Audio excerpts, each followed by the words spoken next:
served Srila Prabhupada by writing, lecturing widely, and managing many Krishna-conscious projects. So beginning in 2006, he developed the highly successful Krishna House Ashram and School in Gainesville, Florida, which established a model for local youth outreach, which is now being adopted in several other cities. Among Kalakanta Prabhu's various books and publication, one being A God Who Dances, which is a poetic rendition of Srimad Bhagavatam's 10th canto, has widely been appreciated as a unique and relishable presentation of Lord Krishna's pastimes. Recently, he has also translated Srila Prabhupada's Gita Gun and Srila Bhaktivinoda Thakur's Sarangati into English poetry for the first time, which is bringing these timeless classics into an easy and enjoyable format for today's readers. His current project is a groundbreaking and updated English translation of the Songs of Vaishnavacharyas, which is the well-known collection of beloved Vaishnava bhajans. In addition to writing and other services, Kalakanta Prabhu and his family are applying Srila Prabhupada's teaching on Varnashram culture by developing a farm in Florida, Jai. So let us extend a warm welcome to His Grace Kalakanta Prabhu. Haribo!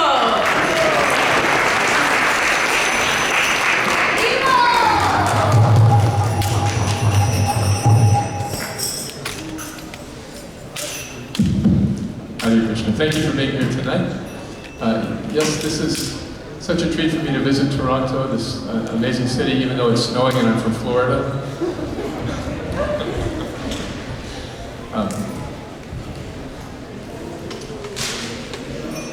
Who here is familiar with Lord Nidyananda?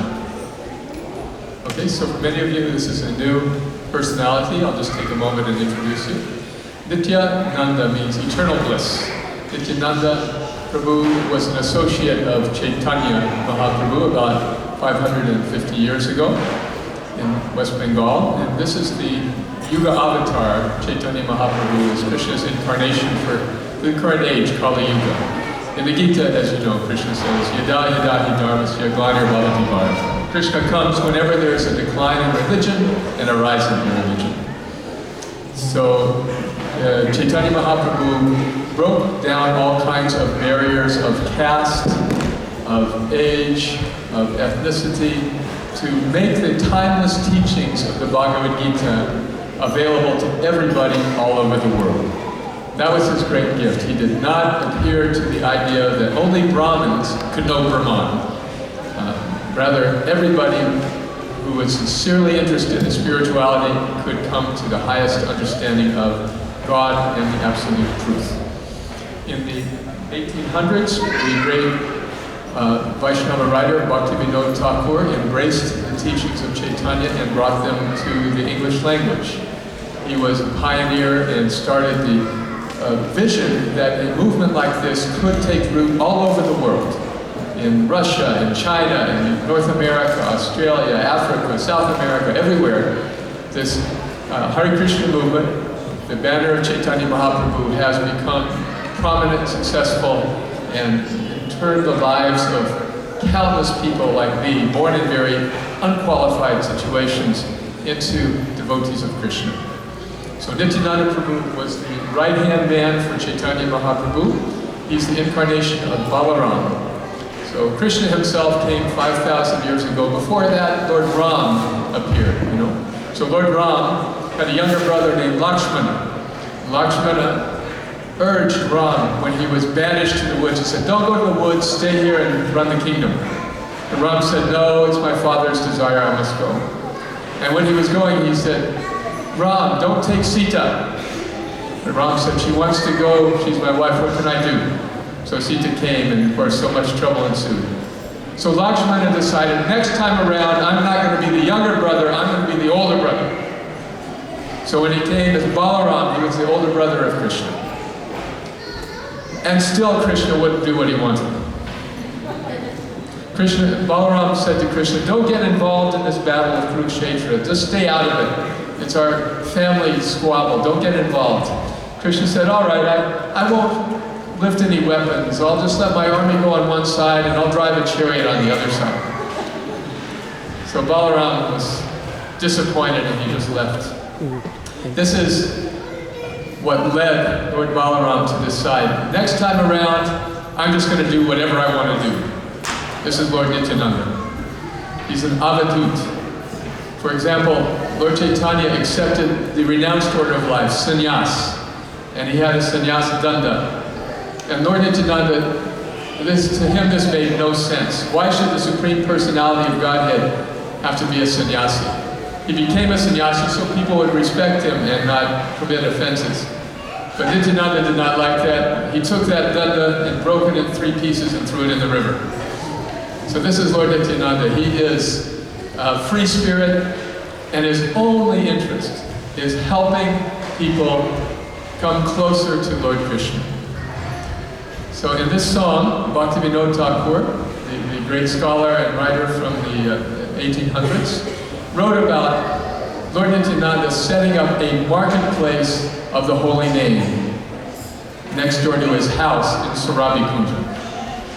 Now, the holy name is the Yuga Dharma for Kali Yuga, that is the chanting of the countless names of God, is the most effective and powerful meditation for this very materialistic age. So Lord Chaitanya chanted the Hare Krishna mantra, Hare Krishna, Krishna Krishna, Hare Hare, Hare Ram, Ram Ram, Hare Hare. He also said, Nam Nam Akari Bahuda Nija Sarva Shakti Stitarbita Niyamata Smarane Kala. As far as the holy names are concerned, there are countless holy names. And the power of the Supreme Lord is invested in every single one of them. Furthermore, there's no hard and fast rules for chanting them. You can chant them anytime, anywhere. And this is Chaitanya Mahaprabhu's great gift. So Lord Nityananda is the broker of that gift. He is in charge of distributing it in the marketplace. Bhaktivinoda Thakur is a salesman, and we are the customers. Okay? So in this bhajan, we're going to hear the description of Lord Nityananda, the owner and the manager of the marketplace of the holy name. Are you with me? Okay? The marketplace of the holy name, you can buy the holy name and change your life permanently for the better with just one little bit of faith. Not a lot of faith, no dogma, no catechism, you don't have to sign a paper. Just, all right, let me try the holy name. Let me try embellishing my spiritual life through this chanting. With that little bit of faith, you can purchase the holy name. Then, if you don't like it, there's free returns also. Okay? No problem. You can give it back, karma back guarantee. You can go back to your previous life without any loss. Okay? This is what Lord Nityananda is offering in this song. So we'll sing it in the original Bengali. Anyone here speak Bengali? How many? Okay, good Tim. Okay, don't laugh at my pronunciation. Okay? We'll sing the Bengali for each verse twice, and then we'll sing the English for each verse twice. Call and response fashion. Is that all right? Can everybody see the screen okay?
I sing of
just the price of faith. Krishna's holy needs are sold for just the price of faith.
Lord Nidyananda.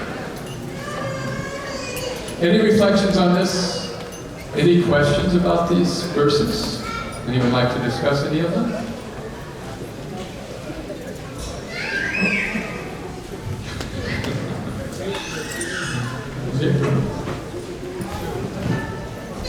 We have one? Okay, there we go. Hare Krishna. So there was one verse where it says, if you shop at the market of the holy name, then over there everybody is smiling. Everybody's having smiling faces. So why is it that sometimes we see devotees that have been practicing so many years and they're not smiling so much? Why is it that some people in the actual marketplace, or in the Toronto branch of the marketplace, or the Canadian branch, in the Bhagavad Gita, Krishna explains that the process of bhakti and spiritual life is shushukam kartum avyayam. Shuka means happiness, and shushuka means happiness on steroids. Spiritual life that is properly performed should be very joyous. And sometimes we see people on the spiritual path appear to be suffering and struggling or unhappy. So, the theistic person understands that nothing happens without God's sanction. Is there anyone here that would question that? Is there anything that happens independently of God's control? Anything. So if we understand that God is controlling everything, why is it that sometimes those who are devoted to Him find themselves in difficulty and may not be smiling, may be struggling? Why do great devotees like Queen Kunti, who was so devoted to Krishna that she was called Krishna, why would she be put in difficulties, losing her husband at a young age, having to raise 5 sons as a widow, having to be victimized by all kinds of palace intrigue? Why would Krishna allow these things to happen to his great devotee, Queen Kunti? We learned from Kunti herself that when she was in difficulty, it made her think about Krishna. And when she thought about Krishna, Krishna would be there for her, in her life, in her presence. And therefore she prayed, let all of these difficulties come again and again, because when they come, we see you. It's hard to say why someone may or may not be smiling. Maybe they don't want you to know something.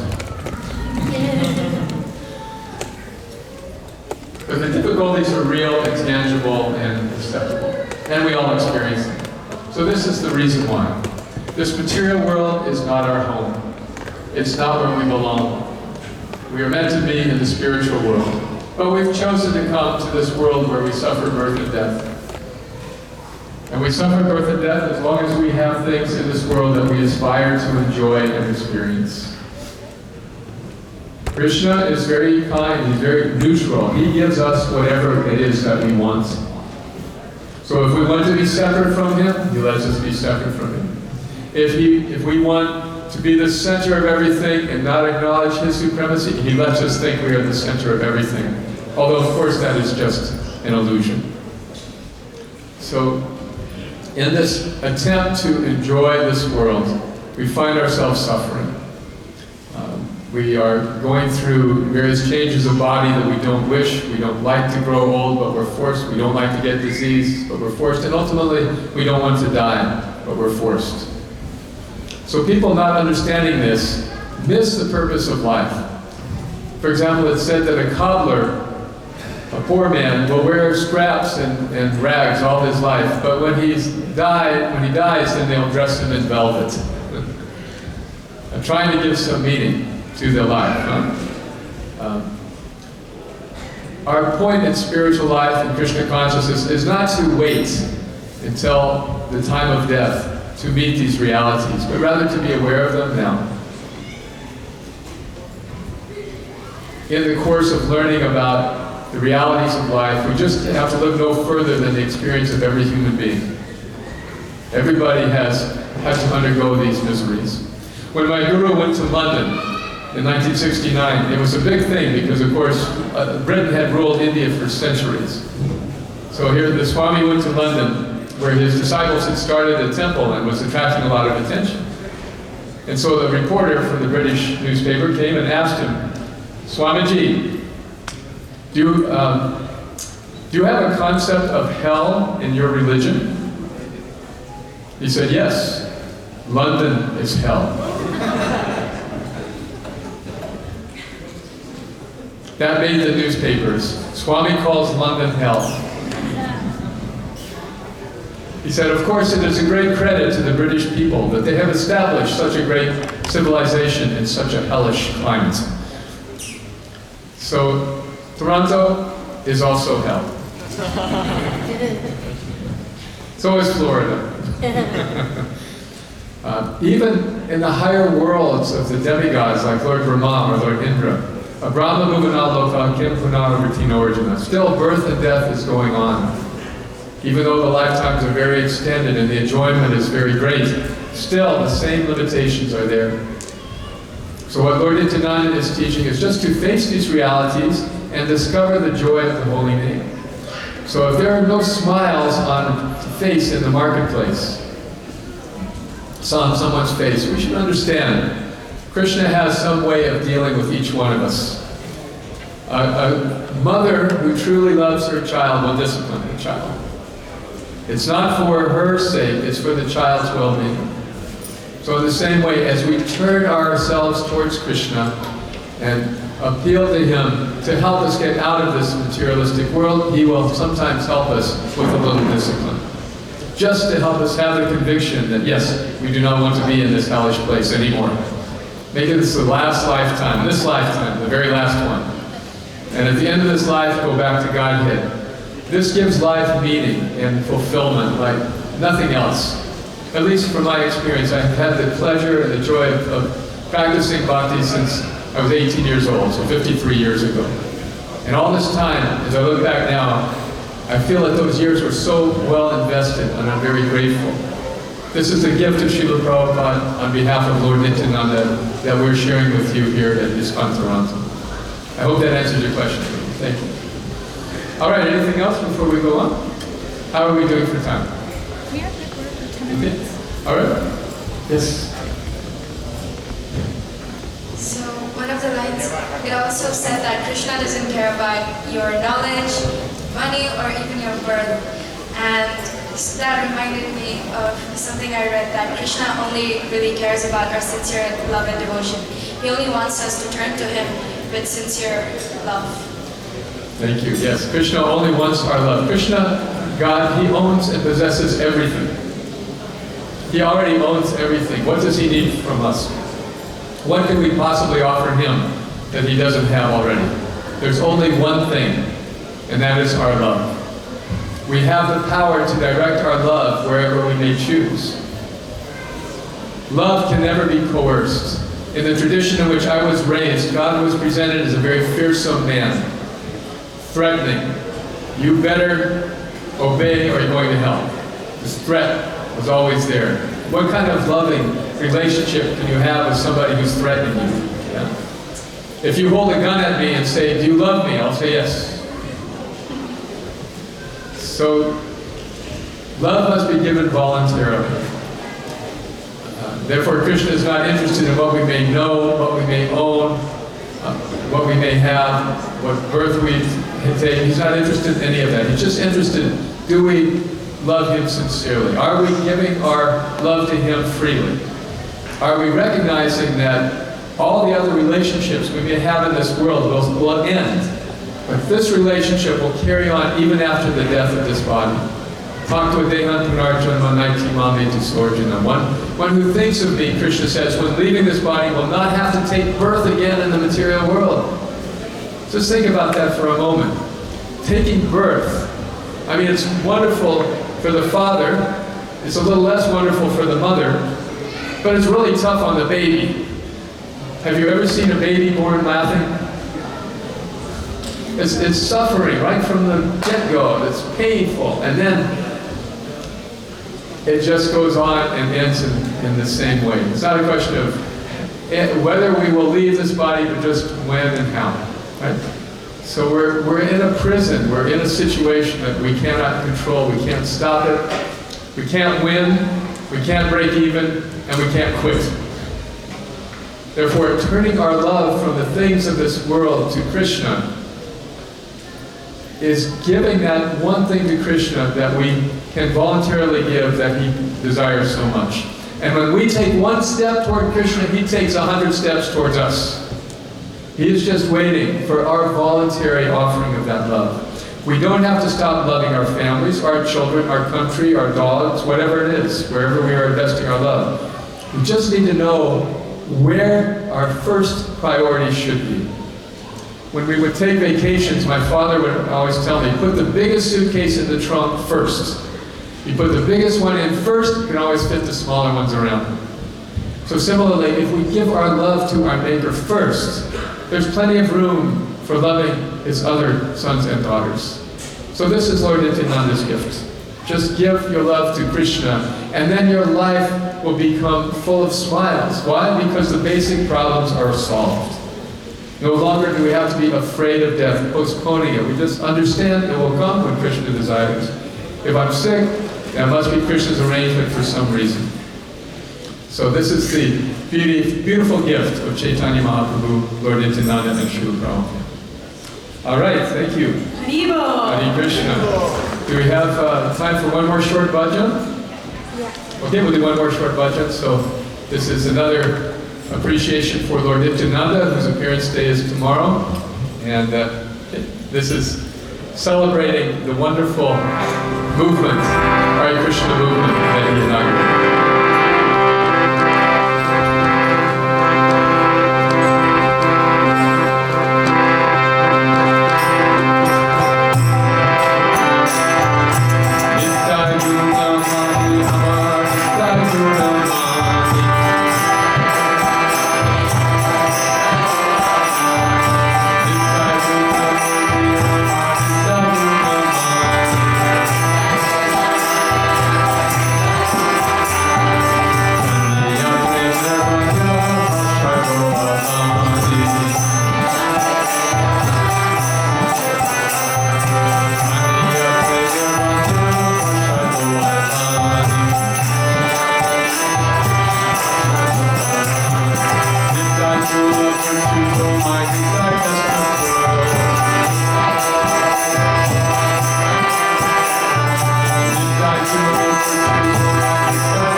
Rama Rama,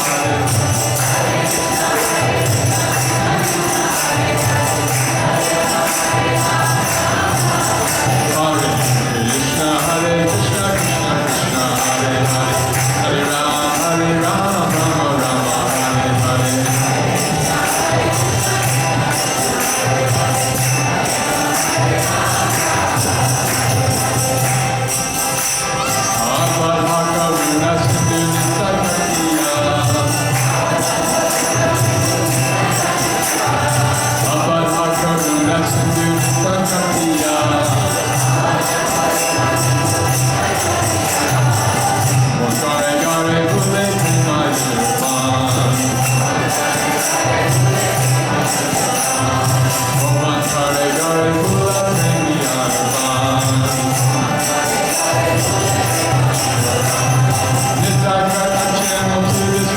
See you.